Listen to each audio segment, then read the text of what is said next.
तुम तो कुछ और हो, जिसने ये वस्त्र पहन रखा है। एक तो वस्त्र शरीर और एक वस्त्र, ये फिर वस्त्र के ऊपर वस्त्र, इसको और सुंदर बनाने के लिए। कोशी जो जीव होते हैं अमीबा कहते हैं, तो एक कोशी है, तो उनकी प्रकृति होती है वो इतना तेजी से बढ़ते हैं, विभाजित होते जाते हैं, अपने आप में डबल हो जाते हैं, डबल के 2 के 4, 4 के 8, ऐसे फिर 16 होते हैं सीधे, तो बहुत तेजी से बढ़ते हैं। जरा कैसे आदमी है क्या, शरीर का अभिमान करके बैठी हो तुम, है क्या? इतनी कोशिकाओं में से एक वो वाली कोशिका अगर उड़ गई दिमाग में, क्या होगा? शुक्राने करो इसलिए जितना निराकार आ जाए दिमाग में उतना अच्छा, वरना कुछ नहीं है दुनिया, बेकरारी के सिवा कुछ। इसलिए जितना अपने को शुद्ध बना लो बेटा, अच्छा बना लो। कि भगवान भगवान का हल्ला जो है हर जगह, सत्य तो यही है कि मान ना मान तू है भगवान, सत्य तो यही है, गुरु को मानुष जानोगे भी तो जन्म जन्म हो रिश्वान। लेकिन भगवान का भी सही भाव समझ लो, जब तक भगने की है जिसने अपने बाण अपने विकारों को पूरी तरह जीता है, तब तक भगवान प्रकट नहीं है। कहने को कोई कितना भी बोलता है, ये ऑब्जर्वेशन अपना बनाओ, क्या हमने अपने विकारों को जीता?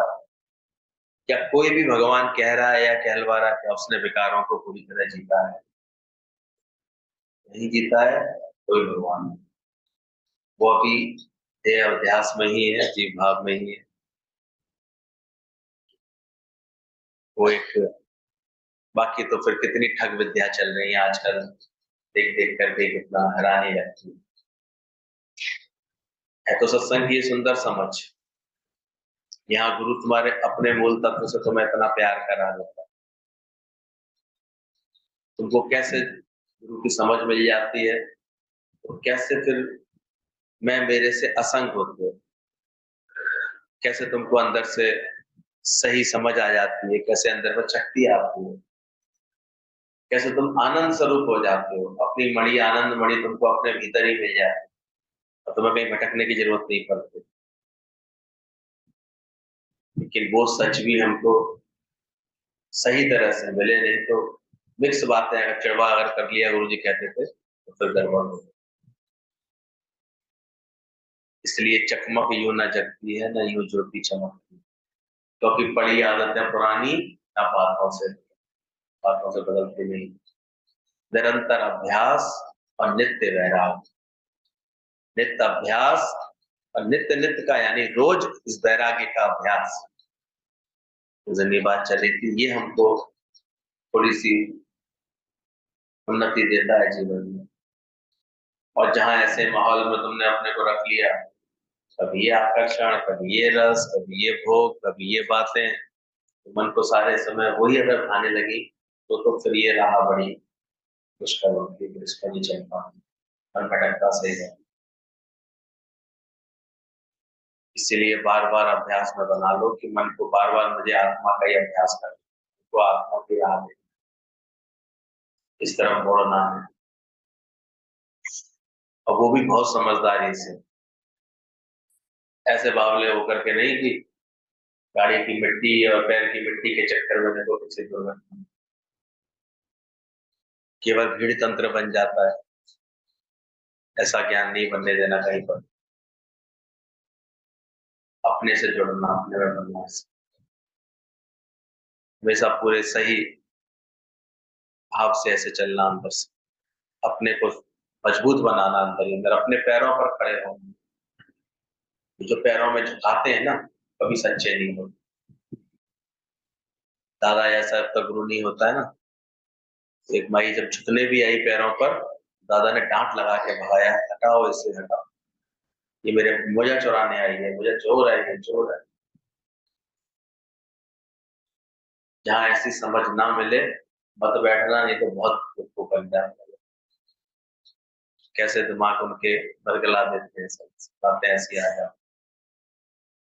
तो आंखें खोल करके चलो हर जगह, तेरी बैटरी में लगा जो हर जगह समझदारी से चलो।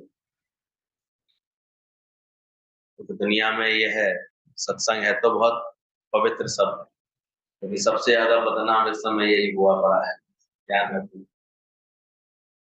इसलिए नहीं बताओ किसी को भी कि हम सत्संग जा रहे हैं, कहाँ जा रहे हैं, तब बोलो, दिखावा नहीं करो, सत्संगी अंदर से बन जाओ। अंदर से तुम सत्य का संग पहचानो और कर लो चुपचाप। तो कभी कोई बात, कभी कोई ऐसे आकर के वातावरण, तब तुम्हारे को भटका और देंगे इसमें। बड़े मुश्किल से मिलतीएगा ज्ञान की राह। सब सावधान रहना और एक दूसरे को सावधान करना। अगर कोई बड़बोलापना दिखा रहा है तो तुरंत उसको सावधान कर देना, ध्यान रखना। यहाँ पर किसी भी प्रकार की फालतू के बोलना, फालतू का दिखावा करना सत्संग को लेकर के हम लोगों के यहाँ बिल्कुल इसकी आवश्यकता नहीं। बाहर का कोई द्वैत का आचरण करना, दंभ करना, बरगलाना, किसी को फालतू की बातों में उलझाना, अपनी श्रद्धा से कोई पाता, ध्यान रखें। श्रद्धा है उसके लिए गुरु है, हर एक के लिए गुरु है। श्रद्धावानम लभते ज्ञान। और सच्चा गुरु तुमको तुम्हारे भीतर की यात्रा कराएगा, क्योंकि भीतर है सखा तेरा सखा मन लगा,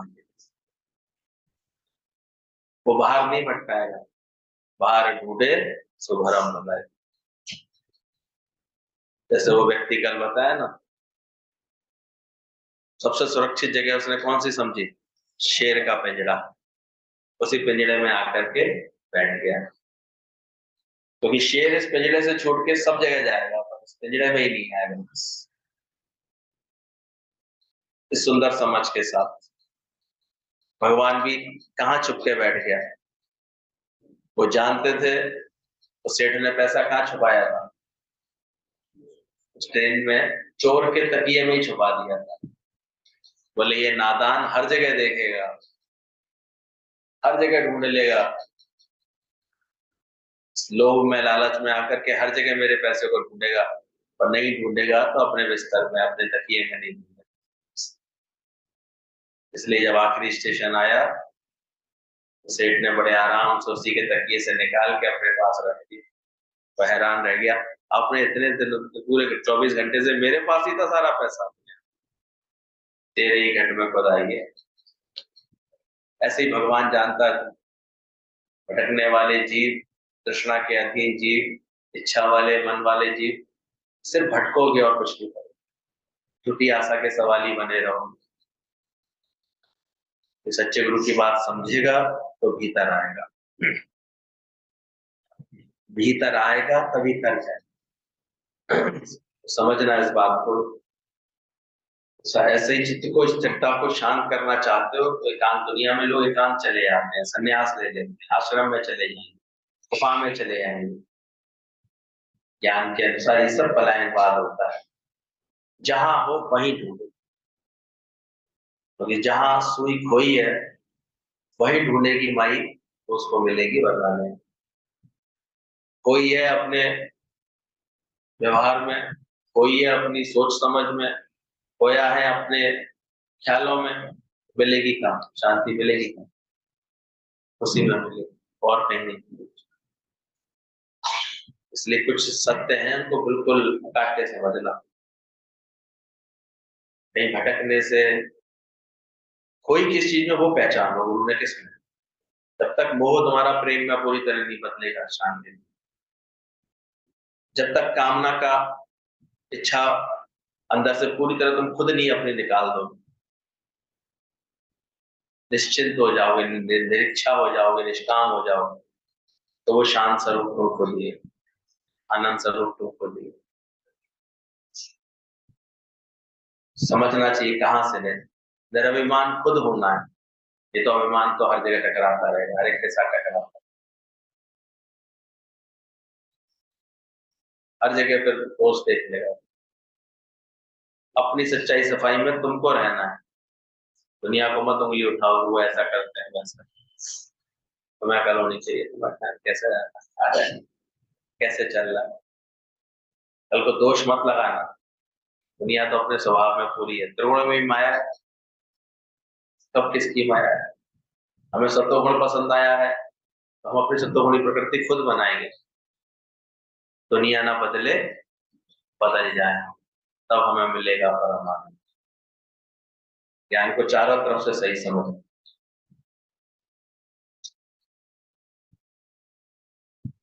ये हम खुद ही अपने अंदर में जगत को क्रिएट करते हैं।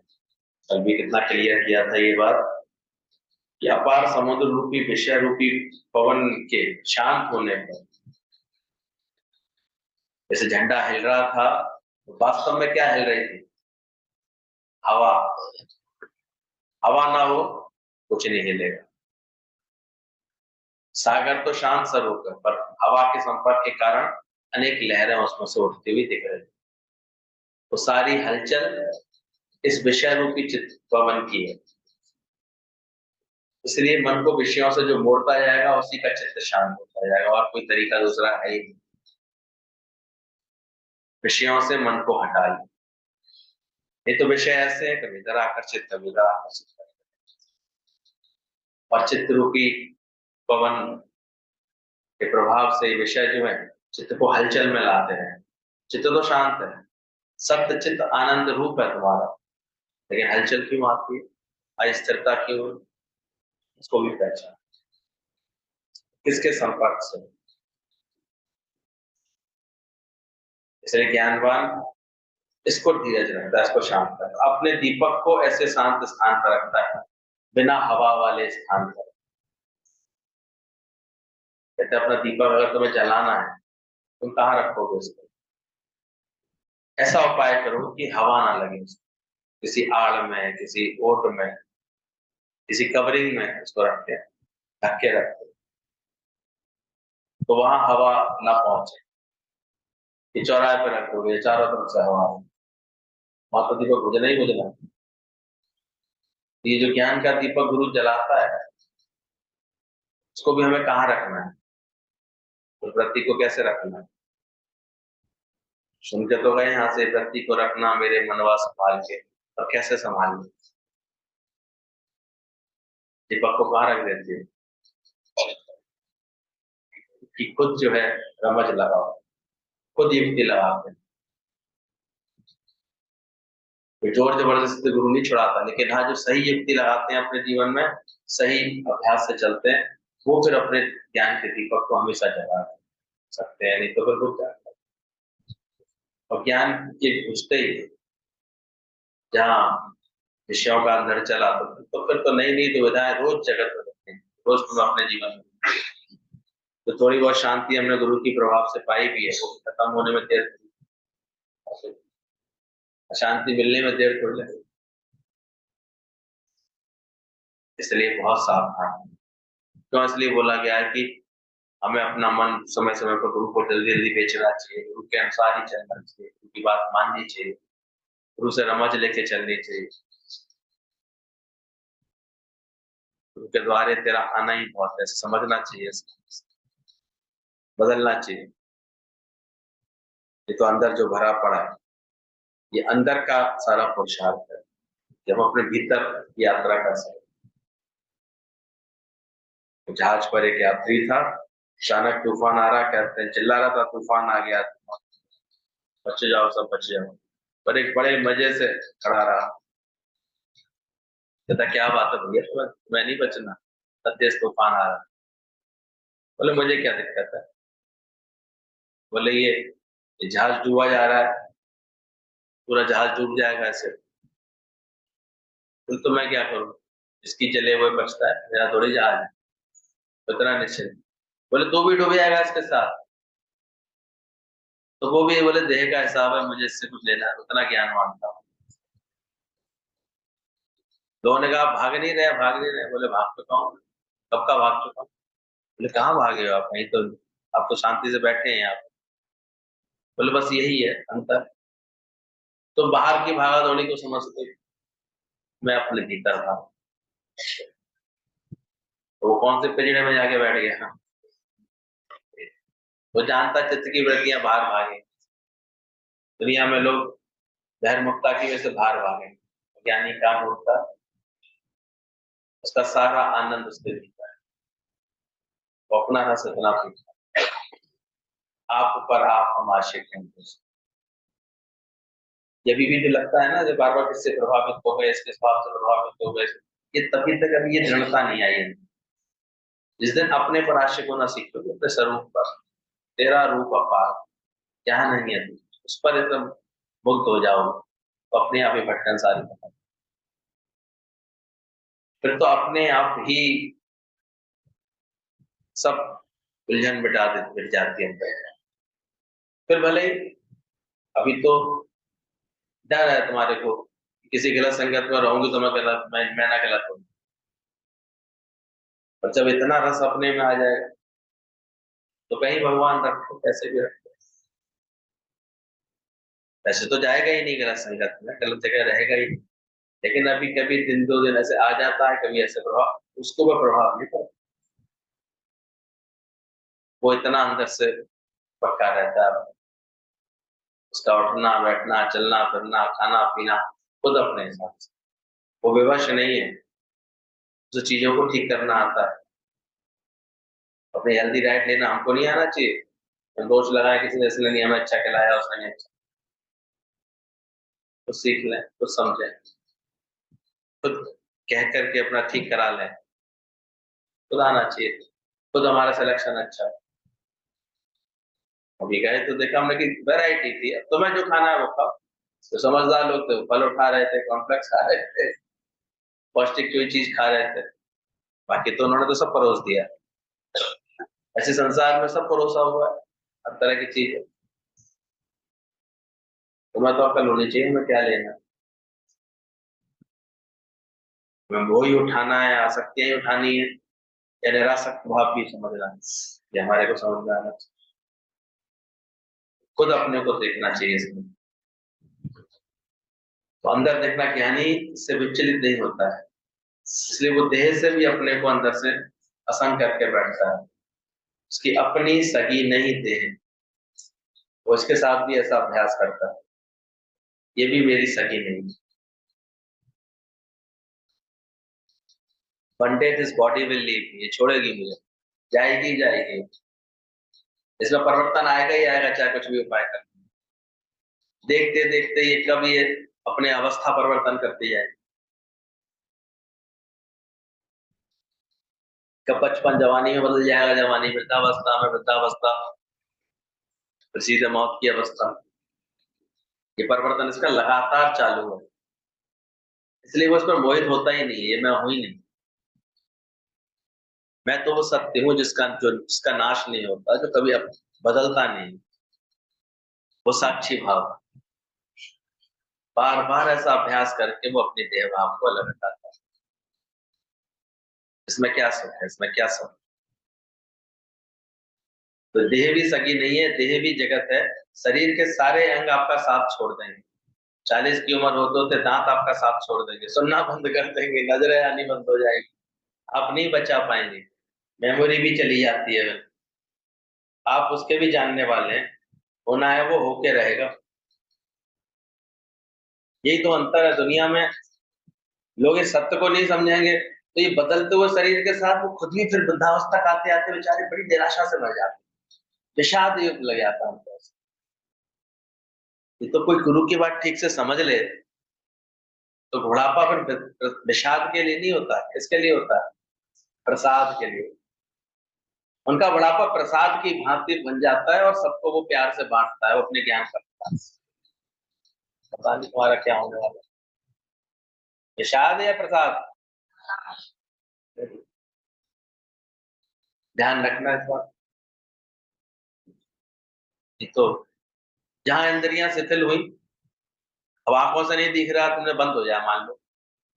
तो मैसेज आंटी से मिला, मैं उनको यही समझा के आया, मैंने कहा आपके अंदर ये ख्याल आया तो कैसे आया। बोले धोखे में आ गई मैं आंखों की वजह से। बोले आ गई तो गई है, तुमने वैराग्य का अंदर से ज्ञान का ऐसे क्यों नहीं अभ्यास पक्का करते हो, ना दिखे तो ये देखना भी क्या दूसरा जगत। देखना था सो देख लिया मैंने। क्यों नहीं कबीर की तरह तुम्हें लगा गाय नहीं है तो मच्छर से बच गए, इससे बच गए। पर फिर भी कोई अपना अभ्यास करता तब बच पाता। नहीं होंगी इंद्रियां शिथिल। एक दिन बैत लेके चलोगे कि नहीं चलोगे? एक दिन लड़खड़ाओगी, टेटे टेटे करोगी, फिर सारे समय देह की बात करोगी, परेशान रहोगी। दिख तो यही रहा सबके सब लोग। कोई कोई बिरला बचता है दिख रहा है इसमें। ये तो सबको देखो, ये भूल ही जाते हो, अरे अवस्था है परिवर्तित होगी होगी। ये तो गुरुमुख कभी ना बुढ़े हो, गुरुमुख जो हो जाएंगे सही मायने में, वो अपने को बुढ़ापे के प्रभाव से, बुढ़ापे की सोच से बचा ले आएंगे। नहीं तो यही होता रहेगा, नजर से नहीं दिख रहा, सुनना बंद हो गया, ना सुन, तो होंगे ही होंगे। तो नई बात होगी क्या? नहीं। योगियों जैसी कुशलता से चलो तो थोड़ा सा राहत मिल जाएगी। गाड़ी अपनी सही चलाओगे तो थोड़ा डेंट पेंट से बचती रहती है। सही तरीके से चलाओ, उसकी अच्छी यात्रा कर सकते हो। बाकी सरकार तो ऐसी है, वो कहती है 10 साल बहुत, अब 10 साल के बाद अब बदल लिए तो बदल लो गाड़ी, ये गाड़ी नहीं चल पाई तो दिल्ली में। सारे परेशान हो जाते हैं लोग, अब क्या करें। उसके लिए तो ये है। तो कहती तुम्हें सेवा करनी तो कर लो 50 55 58 साल तक, 60 साल 62 मैक्सिमम। उसके बाद हाँ मतलब के नहीं, रिटायरमेंट दे देंगे तो। आया लगी है, चलो तुम्हारी पेंशन नहीं बांध देंगे,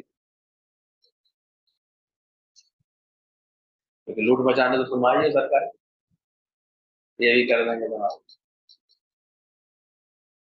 लेकिन वास्तव में क्या है? रिटायरमेंट है। ऐसे घर परिवार वाले एक दिन तुम्हें निकम्मा सिद्ध कर देंगे, किस काम के रहे तुम तो ये भी नहीं होता है यहीं बैठी रहो, कुत्ते तो हटका दो यहाँ कम से कम बैठ।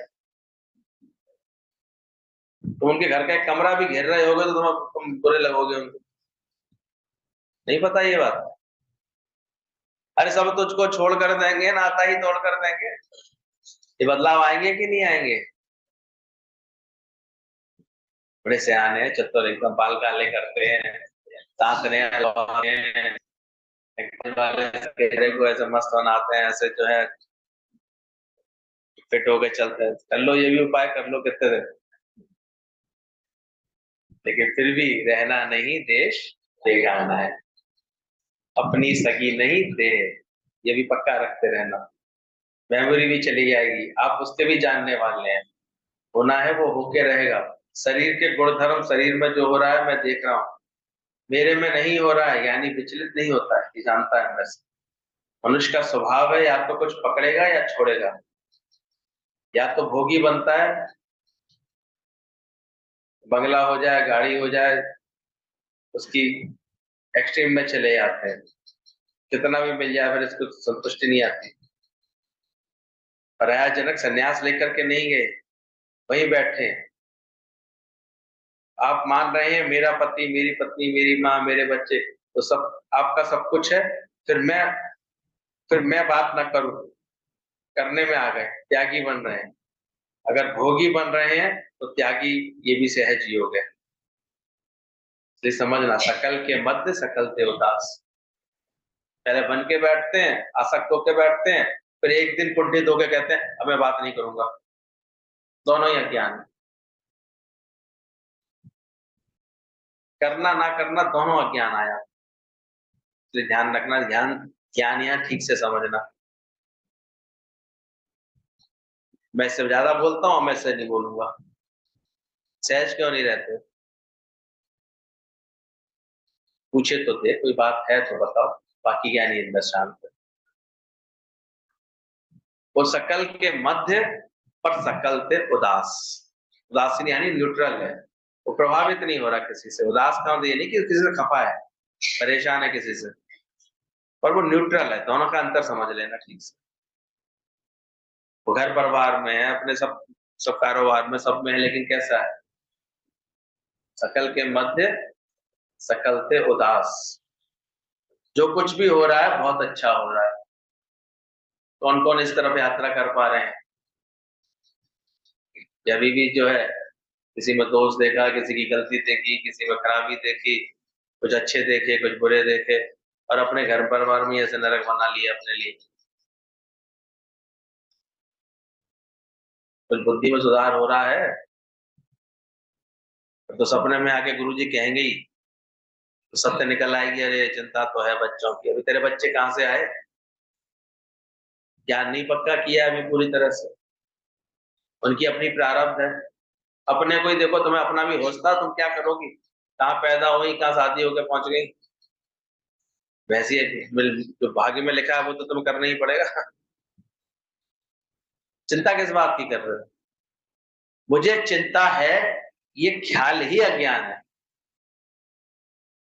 क्यों नहीं विश्वास है परमात्मा पूरा?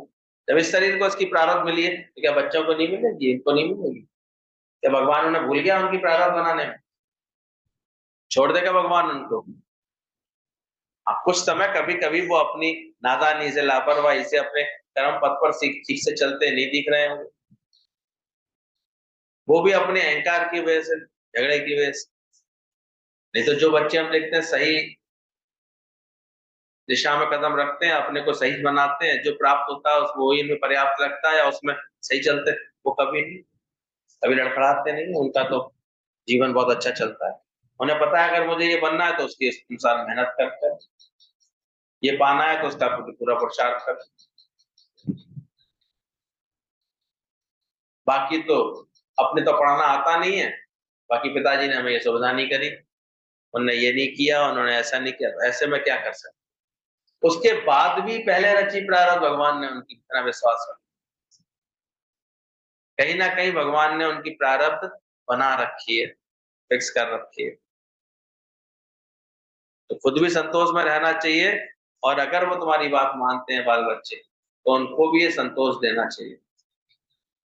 उनके सामने कम से कम संतोष का वातावरण तो बनाए रखना चाहिए, ताकि वो सीख लें, शांत रहें, संतोष में रहें।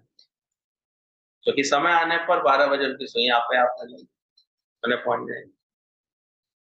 तो कभी देखते थे एक जमाना था, लड़कियां हर समय पिता से 2 पैसे की आस में रहती थी, पापा ये फीस भरनी है दे दो, पापा ये कुछ लाना है मुझे, 2-4 बार मेरे आती थी, बोलती थी, तब पापा के पास होते थे तो वो दे देती थी, देते थे अपन भी।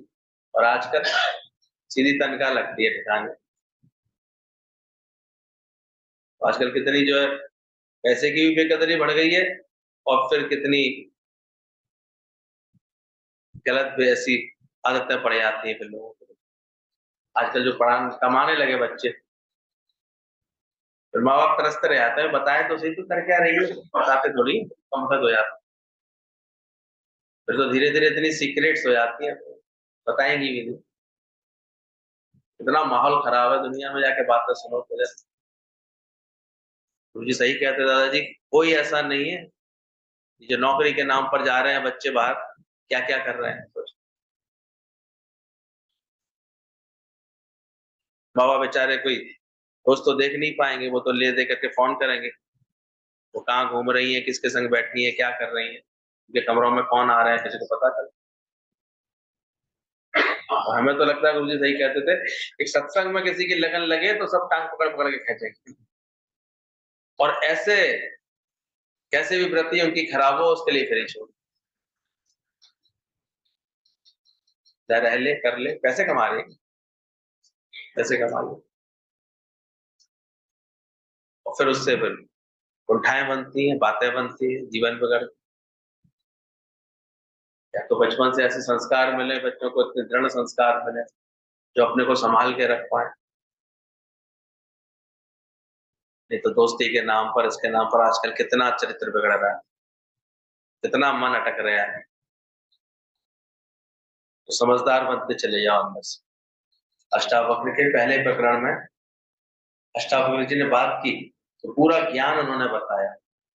प्रश्न पूछा जनक ने, ज्ञान कैसे प्राप्त हो, वैराग्य कैसे प्राप्त हो, मोक्ष कैसे प्राप्त हो, तो पहले प्रकरण में पूरा ज्ञान सुनाया अष्टावक्र ने। लेकिन जनक जैसा शिष्य अगर सामने होता है, तो कहते हैं दूसरे प्रकरण में, जैसे कभी पढ़ना उसकी बुक्स को अष्टावक्र की, तो दूसरे ही प्रकरण में जनक ने पूरा का पूरा अपने गुरु को ये कोशिश की बताने की, मैंने ये पूरी बात आपकी समझ ली। इतना उत्तम शिष्य था, तुरंत का तुरंत कैच कर लिया, जैसे गुरु बताता जा रहा था वैसे कैच करता है। जो गुरु बोल रहे थे, अष्टावक्र ने जो बोला वैसे बोल रहे थे। दूसरे प्रकरण में जनक ने पूरा बोला, जो जो आपने सुना उसका अनुभव मुझे हो गया, इसलिए ज्यादातर उस प्रकरण में जितने भी श्लोक हैं मुझे आश्चर्य है, यानी आश्चर्य मुझे मतलब इस बात का आश्चर्य कि अभी तक मैं कैसे क्यों अटका था, और अब मुझे आपका बहुत धन्यवाद है। मतलब जब तक हम गुरु को अपने मन की सही अनुभव की स्थिति नहीं बताते, तब तक अब बात जमती भी तो नहीं है। केवल गुरु ही सुनाता रहे, आपने कुछ बताया तो तुम बताओगी तभी तो पता लगेगा कि अभी ये अनुभव नहीं है, अभी तो अज्ञान की मार पड़ रही है। अनुभव तो जब तुम्हें ज्ञान होगा तब अनुभव बनेगा, और वो अनुभव तुम बांट पाओगे। अभी तो कहीं भी जाओगी अपना अज्ञान बांट दोगे, अज्ञान है तो अंदर बड़ी चिंता होती है, तो चार लोग उल्टा और फलाना दे आएंगे, सत्संग की नौटंकी चल रही है क्या? तो ऐसी बातें तो बोलना भी मत किसी के आगे। हमेशा चढ़ा हुआ अनुभव बोला जाता है, इसलिए अच्छे लोग जहाँ जिस चीजों में हमें सफलता मिले वो हम शेयर करते हैं किसी को। जिन बातों में अभी हम अभी कमजोर हैं उनको तो हमें अपनी कोशिश करनी है, उनको अच्छा करना है। उसे अनुभव की तरह मत बांट देना किसी को, ध्यान रखना। वो तो केवल गुरु को बता करके अपने को मजबूत करना चाहिए। लेकिन जनक जैसा शिष्य होता है तो उसने तो तुरंत कोई बात बताई कि मुझे अभी अनुभव हो रहा है, मुझे ऐसा अनुभव। फिर भी कहते हैं तीसरे प्रकरण में अष्टावक्र जी कहते हैं, पहले तो एज ए टीचर समझाया उसको, लेकिन अब उन तीसरे अध्याय में कहते हैं जनक ने समझा, मतलब सोचा उन्होंने अष्टावक्र ने कि कहीं से रट तो नहीं ली केवल मेरी बात है, अनुभव से भी बोल रहा है कि नहीं बोल रहा है, इसका अनुभव बना है कि नहीं बना है। तो फिर उल्टे क्रॉस क्वेश्चन फिर बताते हैं, तीसरा अध्याय पढ़ो, तीसरा प्रकरण अष्टावक्र का। तो उसमें फिर से उसने क्वेश्चन किए, अष्टावक्र ने अब क्वेश्चन किए जनक से, बोल तो रहा है, फिर उसकी जहां जहां भी चूक थी वो सही कराई। इसलिए अध्यात्म का बहुत सुंदर ग्रंथ है अष्टावक्र गीता, लेकिन है ये बहुत एकाग्रता और बहुत जिसने अपना एम बना लिया ये उसी के समझ में आने वाली बात, वरना नहीं आती समझ। जो ज्ञान को अपना एम बनाता है वो धीरे धीरे समझ पाता है। तो सुनते हैं तो हमारे मुख से एक स्वाभाविक प्रक्रिया होती है धन्यवाद देने की। गुरु हमें ज्ञान देता है तो हम धन्यवाद देते हैं। जनक ने ऐसे ही एज इट इज कैच किया और धन्यवाद दिया, बार बार गुरु को धन्यवाद दिया, तो बार बार उनको धन्यवाद निकल रहा था। तीसरे में तीसरे अध्याय में जनक ने समझा कि तोते की तरह तो नहीं रख लिया, गुरु के समक्ष बैठने से गुरु का वाइब्रेशन तो आता है। अष्टावक्र जी सोच रहे हैं कि वाइब्रेशन से बात कर रहा है या भीतर भी इसके तरंगे आ गई है, इसका अपना अनुभव है कि नहीं। इसलिए गुरु भी पूरा ठहर के बैठता है, तुमको भी कहता है धीरज रख के पहले अपना अनुभव बनाना, कि जैसा गुरु चाह रहा है वैसा अनुभव बनना है। तो मैं वास्तव में केवल कहने से नहीं, अब चिंता नहीं करनी, ऐसे बोलने से थोड़ी चिंता हट जाएगी। चिंता तो उन्हीं की मिटेगी जब चिंतन में ले लोगे राम, जब इतना चिंतन में ये ज्ञान आ जाएगा। और नहीं तो चिंता कैसे लगेगी, भूख का समय और खाना तुम बनाने का उपाय नहीं कर रहे हो और बैठे बैठे सोच रहे हो, और अंदर की अंतड़ियां बार बार खाना मांग रही है, खाना मांग रही है, अंदर जठराग्नि जल रही है, चूहे वो धमा चौकड़ी मचा रहे हैं, और तुमको निजा में तो देह अध्यास से रही। ये बेवकूफियां हैं ये सारे प्रश्न। उस समय तो सरल उपाय ये है, घर में आटा रखा है तो रोटी बनाओ, खुद भी खाओ, घर में अगर 4 लोग हैं तो उनको भी प्यार से खिलाओ। तो इससे तो वो शांत होगा, नहीं तो कितना भी तुम आत्मा आत्मा कर लोगे, शांत हो जाएंगे।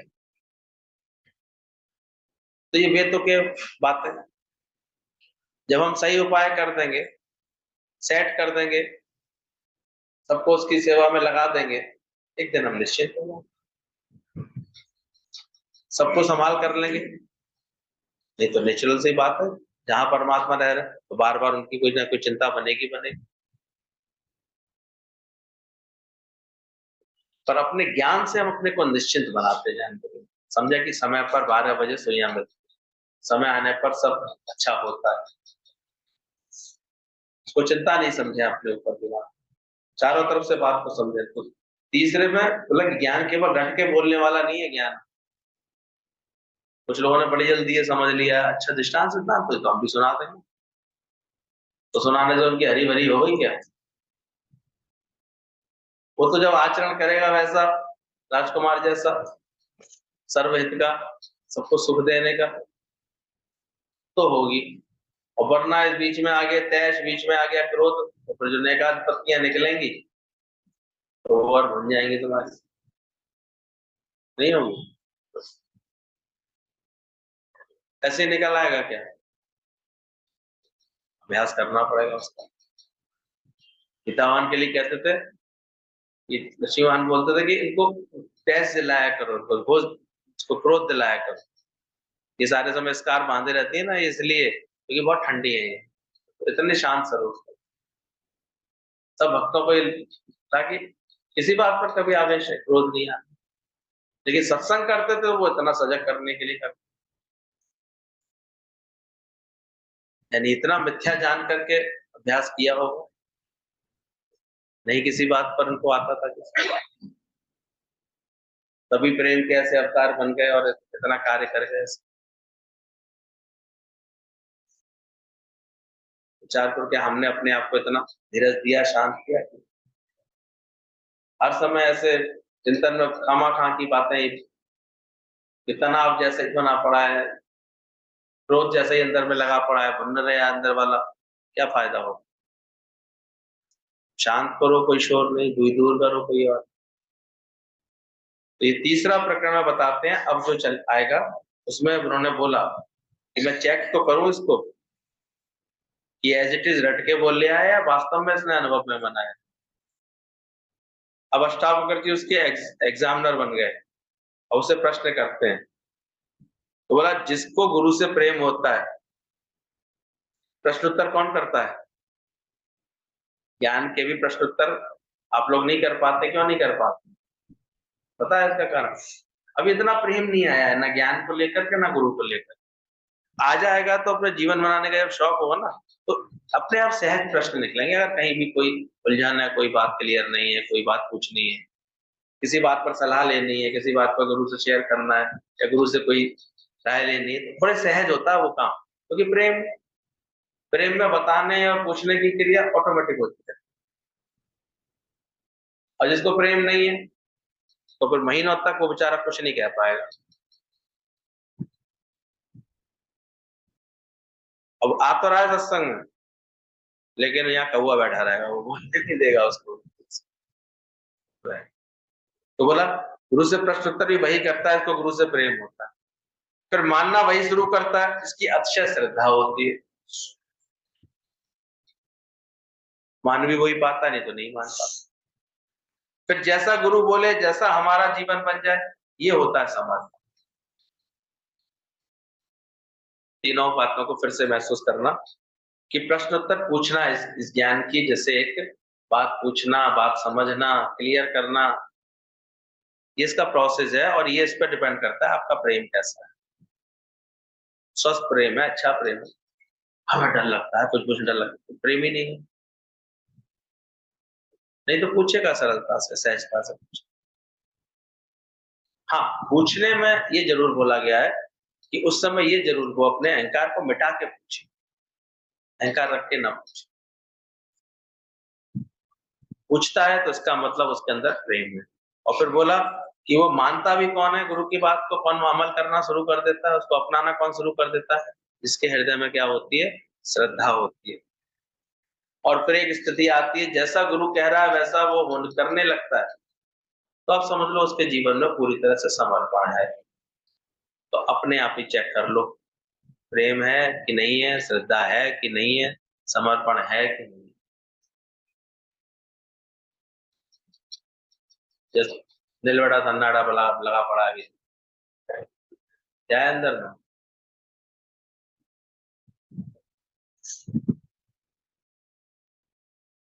जनक जैसे शिष्य नहीं बनना चाहते हो तुम? क्या है अंदर? पूछो। पूछना तो नहीं, कुछ है तो नहीं, कोई उलझन तो नहीं, शांत है? तो थैंक्स करो दादा भगवान के, उनके ज्ञान ही इतना अच्छा है कि वो कब कब में हमारी सारी उलझन मिटा देता है। सोचो, अब ये चेक करो, समर्पण है तो एज इट इज जीवन बन रहा होगा जैसा गुरु चाह रहा है, फिर वो अपने आप ही श्रवण भी उसका बहुत अच्छा होगा, मनन भी अच्छा होगा, फिर वो कहीं ना कहीं निष्काम भाव से ये प्रेम बांटने में लग रहा होगा। ऑटोमेटिक अनुभव बनाकर 4 दिन में सत्संग सुनता छूटता है और उलझन बढ़ती है कि सुलझती है?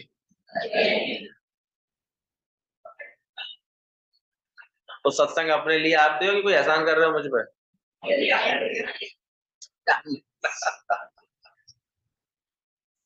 कितना बड़ा, केवल हम आते हैं, मिलते हैं, बैठते हैं, उसमें ही हमारे जीवन की कितनी चीजें बदल जाती, चेंज होने लग।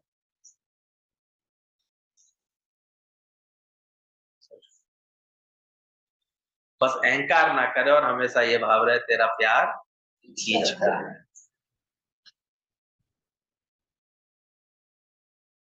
तो प्रश्नोत्तर है तो प्रेम से उनको निकाल देना चाहिए और श्रद्धा से बात को, अक्षय श्रद्धा है तो मान लेता है मन तुरंत।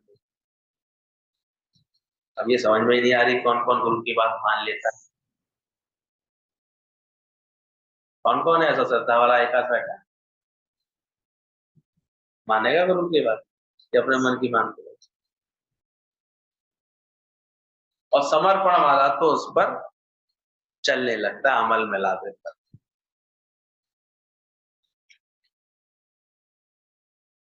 क्या होता है समर्पण? आज को समझ में आई समर्पण किसे कहते हैं? मनने की भी गति कही ना जाए, श्रद्धा वाला भी बहुत मान लेता है। तो इसलिए कब कब में ये तीनों भाव प्रेम, श्रद्धा, समर्पण ये अपना कार्य करते रहते हैं, गुरु कुछ नहीं करता। ध्यान, हमारी ये श्रद्धा, हमारा ही प्रेम, हमारी श्रद्धा, हमारा समर्पण, ये हमारी ज्ञान की यात्रा पूरी करता है।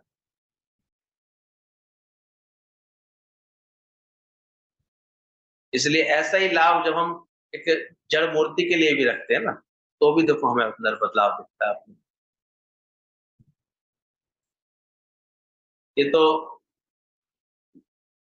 जो है बाबा लोग जो है सत्संग में 1-2 दिन का वो तो उनका पूरा एक तंत्र होता है, उसके अनुसार वो इतना हल्ला मचा मचा करके एक तारीख फिक्स कर दी, 3 दिन का समागम फिक्स कर दिया, वो अपने इसमें वो तो उनका खेल है, वो कर लेते हैं। लेकिन एक जड़ मूर्ति जो बैठी हुई है, अभी जब बाबा केवल एक बर्फ के बन जाते हैं अमरनाथ पे, वो कितने लोगों को खींच लेते हैं, सोचो। एक जगह कोई ऐसा श्रद्धा लोग जगा लेते हैं कि भाई मुंबई जाएंगे तो उनसे जरूर मिल के आएंगे, गणपति बप्पा वहाँ के राजा से, कितने लोग जाते रहते हैं। और कोई किसी खास मौके पे तो इतने इतने लाखों जाते हैं। अभी राम मंदिर बना नहीं है कि देखो कितनी हालत खराब हो गई, कि ये तो जब एक एक बार सब दर्शन कराए तब जाकर के नेक्स्ट सिलसिला था, और अभी भी लगातार चल ही रहा है, चलता ही रहता है, चलता ही रहता है। श्रद्धा, आस्था,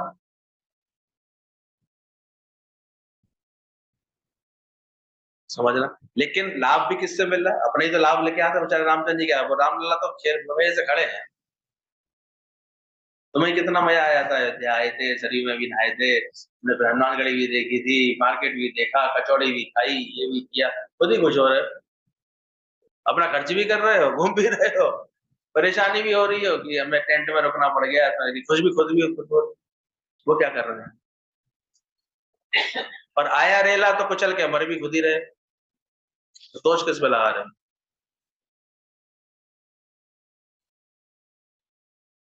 ध्यान रखो, तो अपने भावों पर कंट्रोल रखना सीखो, अपने सिस्टम को खुद ही अच्छा रखो, खुद ही अंदर में अकल रखो, भीड़ जाए भाड़ में, जहाँ भीड़ है तो 2 बार कोशिश करी कि कभी बिहारी जी के दर्शन कराएं, कभी मथुरा वृंदावन जाते हैं, हमने जैसे गली में देखी हालत है, ठेसम ठेस तेलम पेला, यानी चलो बिहारी हो जाओ यहाँ से बिहारी, तुम तो बिहारी हो कि कहीं अपने प्रेम लीला करें, क्या लेना देना, मतलब कहाँ जाएंगे, क्यों मरे खामा खाम, तुम घुटाना है क्या हम?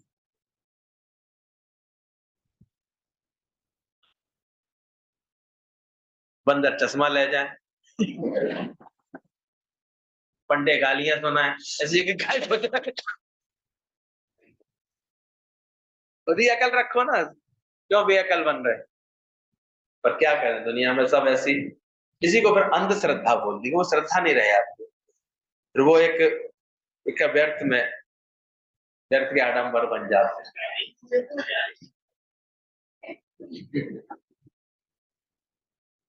कुछ आना उनसे आके, तो ध्यान रखना है इस बात को, जैसा बोल रहा है गुरु सब समझ में आ जाए, इसलिए सच्चा गुरु मिलता है तो वो सच समझा देता है, ज्ञान डाल देता है हमारे। हमें जो भी कुछ पूछना है वो डायरेक्ट गुरु से प्रश्न करें, हमारा डायरेक्ट कनेक्शन होना चाहिए। बहुत से लोग बाईपास बना लेते हैं, भाई इससे पूछ के काम चला ले, ये भी ध्यान रखना, गुरु से पूछना अलग बात होती है और किसी से पूछना अलग बात, वो अलग बात है, कोई इतना बीच की कड़ी बनता है, वो तुम्हारी बात उन तक पहुंचा रहा हो, और वो भी सच्चा होना चाहिए, उसका भी उत्तम प्रकृति का होना बहुत जरूरी है, ज्ञान समझा हुआ सुलझा हुआ होना बहुत जरूरी, वरना तो सीधे अपनी बात करनी चाहिए।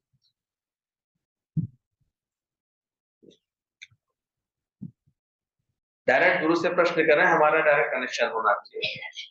तेरे जैसे बने जीवन मेरी, दिल ने यही पुकारा।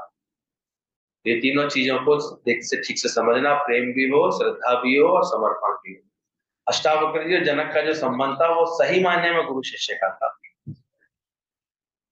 गुरु नहीं बोल सकता था कि ये मेरा शिष्य है, और जब आपके अंदर इतनी प्रेम श्रद्धा और समर्पण भाव आ जाता है, तो वो आपके अंदर में गुरु का ज्ञान प्रकट करा है। अब दोनों में अंतर है, देखो, जहां ज्ञान आएगा वहां ये तीनों चीजें सही सत्संग में आपको ये आपके अंदर मजबूती पैदा कराएंगी, आपको अपना पैरों पर मजबूत कराएंगी, आपको अपने आत्म ज्ञान में मजबूत कराएंगी। और यही तीनों चीजें, ज्ञान तो मिला नहीं अंदर में, ज्ञान की तो कोई सही निष्ठा बनी नहीं, तो ये तीनों का ही फिर मिसयूज भी बन जाता है दुनिया में, आपकी श्रद्धा का, आपके प्रेम का, आपके समर्पण भाव का बहुत मिसयूज होता है। इसलिए दादा ने बार बार बोला, तेरी कटनी में लगा। अब कहाँ से तुम क्या समझ रहे हो, क्या देख रहे हो, समझना चाहिए। इसलिए गुरु का जागा हुआ होना बहुत जरूरी है। पूरे गुरु का सुनोपदेश, तब बोला गया है पार ब्रह्म निकट कर दे। ये तो गावा गावा हो फिरा, संतन बड़ा सुखार। ये ऐसे ही बन जाते हैं आश्रम, मजाक हो रहा है क्या? क्या क्या फिर अंदर चलता है, कैसे उनके चमचे घूमते रहते हैं प्रचार करने के लिए, कैसे कैसे बस वो जानते हैं लोगों को अपनी बीमारियां ठीक कराने के लिए बहुत आतुरता है, लोगों को ये बस उन्हें विश्वास दे दो कि तुम्हारा कल्याण होगा, बस इतना पता लगे। ये भीड़ा क्यों जाती थी, इसलिए जाती थी। हमें यहाँ तो तुम अपने घर से एक को नहीं ला पाते हो, क्योंकि यह सच बताया। यह बावलापन पैदा ही नहीं करता सच्चा गुरु। और वहां तो देखो, वो पड़ोसन भी चलती टोला में बैठ के मर गई जाके, कहती हाय मैं तो कबू ना आई, ये कहाँ ही क्यों चली आई जो कर रही बात है। किसने कही थी, तू जा भाई। तो ये बावलापन होता है भाव अच्छे हैं, ये प्रेम भी अच्छी चीज है, श्रद्धा भी अच्छी चीज है, समर्पण भी बहुत ऊंची अवस्था है, लेकिन ये भी सच्चे गुरु की शरण में, सच्चा गुरु तो हो पहले, कांचे गुर से मुक्त ना हो, पूरे गुर का सुन उपदेश, इसलिए बोला था दादा ने सावधान किया। और भी ध्यान रखना, गुरु जी सावधान करते थे, जब तक कदाचित कोई अपने गुरु को नहीं प्रकट कर रहा है और केवल अपनी मैं कर रहा है, मुझे मानो, मुझे समझो, मुझे मैं सब, तब तक समझ लेना वहां ज्ञान नहीं, तो मैं झूठ। अंत तक हमने केवल अपने गुरु की महिमा में जीवन बिताते देखा, गुरु जी को भी देखा, आज तक भी देखते, कहीं कुछ बनना बनाना नहीं रहता है सच्चे गुरु के दर, कोई व्यर्थ की दिखावा नहीं होता है, केवल निष्काम भाव से, प्रेम भाव से एक करुणा उससे कार्य करा रही होती है सबको, ऐसे प्रेम दे रही होती है, बाकी कुछ नहीं। इसलिए अगर समझ में आ रही हो तो समझना दादा का ये ज्ञान दुनिया में सबसे आला है, इसकी कोई मिसाल नहीं है, इसकी कोई तुलना भी नहीं है किसी से। अब तो आंखें खुल रही होंगी सुन करके। इसलिए सही संबंध बनाना सच्चे गुरु और शिष्य का, सही श्रद्धा हो, वो श्रद्धा ही शिष्य, श्रद्धा हो जाए तो शिष्य ही गुरु को बनाता है, ध्यान रखना। सच्चा गुरु खुद गुरु नहीं बनता है, वो नहीं कभी दावा करता मैं गुरु, पर हाँ तुम्हारी श्रद्धा भाव उसमें गुरु का भाव पैदा करके तुम्हारा लाभ प्राप्त करा दे, और वो भी कभी फिर उसके बाद भी तो गुरु कभी गुरु नहीं बनता। मैंने महसूस किया है इस चीज को। वो नहीं कभी कहता कि मैं कोई गुरु हूं, आवश्यकता ही नहीं सच्चे गुरु को ये बात कहने की, ये दावा करने की जरूरत ही नहीं है, वो जानता है। सतो बड़ी श्रद्धा जैसे ही तुम्हारे अंदर प्रकट होगी, वो तुम्हें अपने आप उस गुरु से लाभ दिलवा देगी, ज्ञान का लाभ मिलेगा तुम्हें, वो ऐसी समझ मिलती आएगी, तुम्हें ऐसा लगेगा कि मेरी तो सारी बातें अपने आप सब संभल गई, सब सुलझ गई, सब चीजें अच्छी हो गई मेरे जीवन में, तो लाभ देख लेगा। और सही समर्पण में से तो वो बिल्कुल फिर गुरु जैसा अक्ष उसके अंदर आएगा, गुरु ही प्रकट होगा उसके अंदर से। अध्यात्म आपके भीतर नहीं जाएगा अगर जो है अंदर में आपके श्रद्धा समर्पण नहीं है, अंधेरा है तो जनक चाहते थे, अष्टावक्र चाहते थे जनक को ज्ञान में डुबोने की स्थिति चाहते थे, उसको बनाना चाहते थे। इसलिए अद्वैत का विनाशी आत्मा के यथार्थ ज्ञान करके तुझ आत्म ज्ञानी को ये क्यों धन के संपादन में प्रीति है। इसलिए तीसरे प्रकरण में पहले ही सूत्र में उन्होंने सीधे सीधे राजा के ऊपर एकदम ठोस चोट कर दी कि अभी भी तेरे अंदर में व्यवहारिक बुद्धि, अभी भी तेरे अंदर में धन के प्रति आकर्षण है, वो चेक करना चाहते थे। पर जनक उत्तम जिज्ञासु निकले, उन्होंने तुरंत सिद्ध कर दिया। ऐसा ही नहीं मैं केवल बोल नहीं रहा हूं, मैं अनुभव भी बना चुका। अभी छूटे जिसकी जले सोई बचता है। तुरंत वहीं उसी उसी दौरान परीक्षा हुई जनक की, पूरे महल में आग की खबर फैली और जनक कहाँ बैठे मिले, बाकी सब भाग गए, जनक कहाँ बैठे रह गए। लोग आए दौड़ लौट करके कह रहे आग तो कहीं लगी नहीं थी, लगी। बोले खबर क्या आई थी, जनक के महल को आग लगी है, देखो जनक बैठे। क्योंकि जनक की आसक्ति मिटी हुई। अब जो मिटा ले अपनी जितनी जल्दी आ सकती, खबर तो कभी भी आ सकती है कोई, तो देख भागेगी खबर सुनते तो बैठी रहेगी। समझ अंदर में कैसी समझ ली है, दुख लगेगा पर बदलाव का, परिवर्तन का, या मन स्थिर रहेगा, शांत रहेगा। हालात तो कभी भी कोई आ सकती है। वायरस तो ऐसे ऐसे घूम रहे हैं, अमीबा तो ऐसे ऐसे घूम रहे हैं, देख रहे हैं आप किसके दिमाग में घुसा है। सोचो तुम क्या सोच रहे हो, मर गया वो, मरता नहीं है वो, अमीबा मरता ही नहीं है। आप तो जानते हैं बात, मरता ही नहीं, विभाजित होता रहता है विभाजित। अब खोज चल रही है कि पानी में, उस तालाब के पानी में नहाए उनके बच्चों को हुआ है, तो तालाब के जो कारण बना रहे हैं पता नहीं क्या चीज है।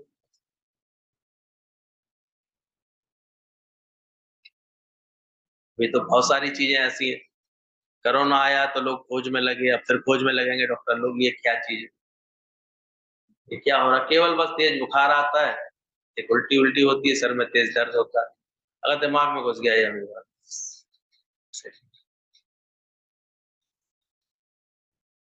इसलिए ध्यान रखना, एक राजा को तेज बुखार था,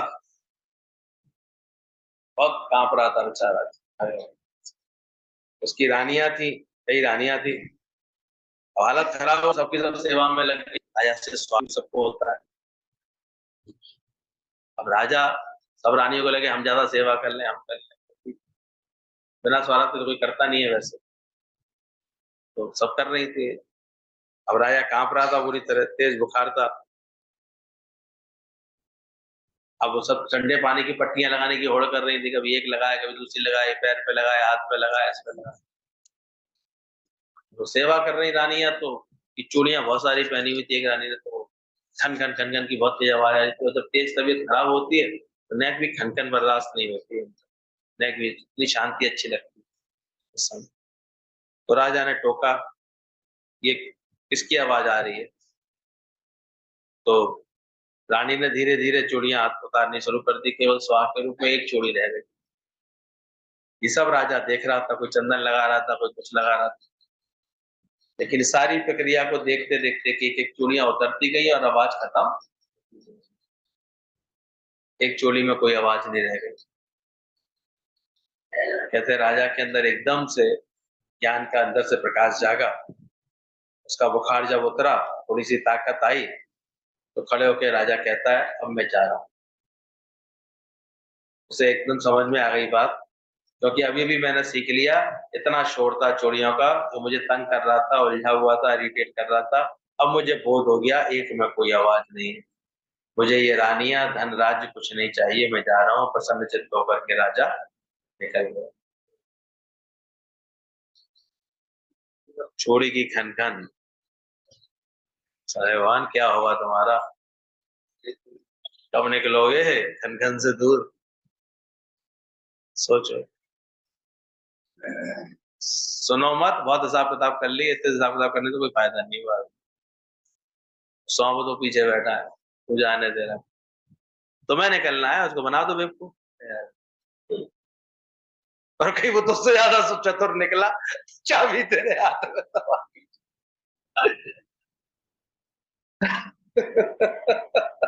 बड्डे बाबा को जब तक समझ में आई, चलो बच्चों को चाबी थमाओ, बच्चे पहले ही समझदार निकले।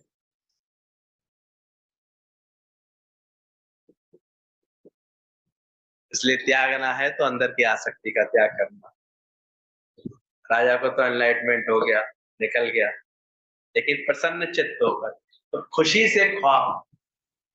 अगर दुख से कोई चीज का त्याग कर रहे हो वो त्याग नहीं है, ध्यान रखें, ये भी समझना बात। तो बोध के बाद जो त्याग होता है वो सच्चा होता है, वो खुशी से होता है। अंदर में अगर ज्ञान की प्राप्ति हो रही होती है, फिर जगत रूठे तो रूठन दे, जगत छूटे तो छूटन दे, फिर खुशी रहती है। और अगर ज्ञान नहीं है तो मन चलेगा, दुख लगेगा उसका। अगर कोई चीज छूटे ज्ञान के बाद तो शिकायत आएगी कि कबीरदास जी ऐसी स्थिति बनेगी। अरे हाँ या ना, कौन सी बनेगी? छोड़ना तो भाई कभी, परीक्षा तो कोई भी आ सकती है, बम तो कैसा भी फूट सकता है। तो ध्यान रखना इस बात को, ये एक में आने की स्थिति को ही ज्ञान कहते हैं, एक में आ जाना। तो जनक टेस्ट कर रहे थे कि अष्टावक्र उसको, कि इसके अंदर अभी भी महल की आसक्ति, रानियों की आसक्ति, धन की आसक्ति, ये आसक्तियां है तो नहीं, छोड़ सकती है, छोड़ सकता है। ऐसे तब जनक जनक ने जब इतना अच्छा अभ्यास कर लिया था, तभी तो जनक के लिए इतनी सारी कथाएं हैं कि उन्होंने फिर, कौन आए थे उनके पास 3 दिन बाहर खड़े कर किया, सुखदेव ऋषि, उनकी भी, उनको भी ज्ञान दे सके, परीक्षा ले सके, ध्यान रखना। इसलिए जो भी ज्ञान से सही समझ रखता है उसका सही संबंध जुड़ता है भगवान।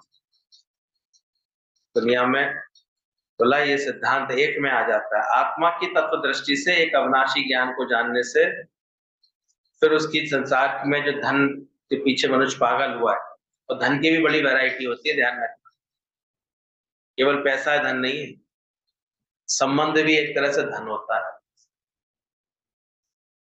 इनको भी बटोरते रहते हैं, संबंधों को बटोरते रहते हैं। जैसे पुरुष के लिए स्त्री, स्त्री के लिए पुरुष, ये भी धन होता है। हमें लोग पूछे, हमें लोग जाने, ये भी एक धन की शक्ति होती है, हमें अपने को जनवाना, अहंकार संतुष्ट करना, अपना अहंकार पुष्ट करना, ये भी एक धन है। मतलब आदमी किन-किन धन के पीछे पड़ा है, कोई क्या बहुत से ऐसे होते हैं वो बाहर से तो चलो काम धंधे से छूट गए, रिटायरमेंट, अब हमें क्या आएगा, हमें तो धन की आसक्ति नहीं। पर ऐसा नहीं समझना, अभी बहुत रह आती है,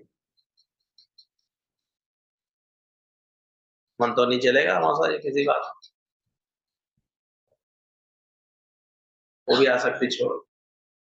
हम भले ही बाहर के धन के पीछे ना भी चल भागते हो चलो, लेकिन ये धन, शरीरों की माया, ये अटका, ये बहुत बड़ी माया बनती है। संबंधों को बनाने में इंसान इतना समय लगाता है, इससे बड़ी उसमें भी बड़ा अपनी बड़ी ताकत समझता है, केवल पैसे से नहीं, ये भी कहाँ-कहाँ से गुरु जी समझाते हैं बात।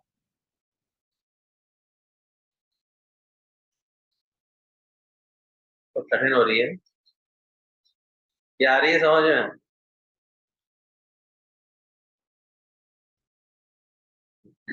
इसीलिए बोल दिया गया था पहले, गौधन, गजधन, बाजधन सब धन है ये, बोला ना पैसा ही धन नहीं है, ये सब माया होती है, सब माया बन जाती है। इसलिए कॉमन वर्ड बोल दिया गया माया।